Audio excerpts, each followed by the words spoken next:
Sobrang trending ngayon ng Graham. Oo, maraming recipe na pwedeng gawin sa Graham. Kaya, ayan, naisipan ko, gawa tayo ng sarili nating version ng Graham na may recipe. Ano daw?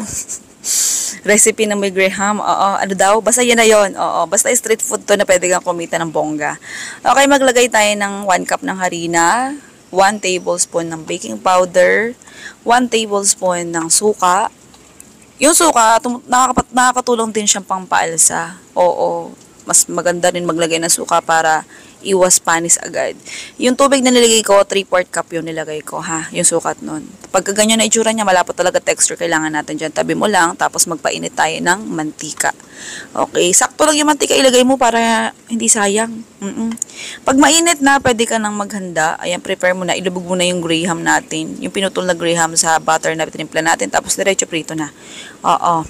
Sa pagprito nito, hindi mo siya kailangang gawing intayin na mag-golden brown. Oo, kasi puti talaga kulay nito eh. Medyo yellowish yung kulay niya. Pero, ayan, goods na yan. Prito na talaga, luto na yan hanggang loob.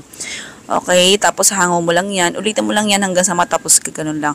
Habang piniprito natin siya, di pa tayo natapos magprito. Ayan, comment ka naman sa baba kung taga saan ka. Malay mo, ikaw na susunod natin na mabigyan ng libreng electric hand mixer or silicone utensils. Okay, di ba? Natapos na tayo. Bali, yung announcement natin lagi sa libreng pamigay natin ng electric hand mixer or silicone utensils, monthly yon. Pero may times na twice or 3 beses tayo nag-a-announce sa mga mabibigyan. Okay, kaya abang-abang ka lang. Follow mo din ako para todo na. Oo, share mo na din para todo na talaga. Oo. Okay?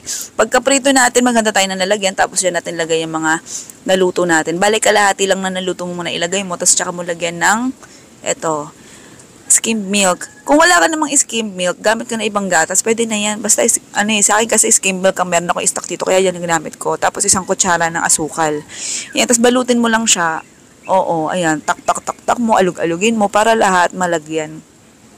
Sa plastic naman na gagamitin natin, optional lang tong plastic. Pwede mo naman siya ibenta ng direkta na ganyan lang, oo.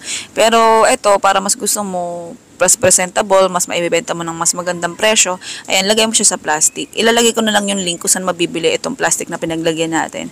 Bale, itong recipe na share ko sa inyo, hindi ko talaga siya tinitinda, ha. Nung nagba-vlog kasi ako noong 2018, marami nagtatanong kung magkano ko pwede itinda yung niluto ko na share ko sa YouTube channel ko. Kaya ayon, naisipan ko, lagyan ko lang ng costing para kung halimbawa may magtatanong, na sa video na rin yung details.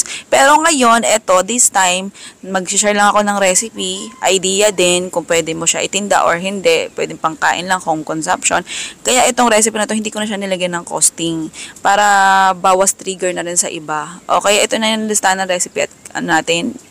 Ito yung pangalan ng recipe natin, Milky Graham Bread. Sige na, goodbye, good luck. Love you.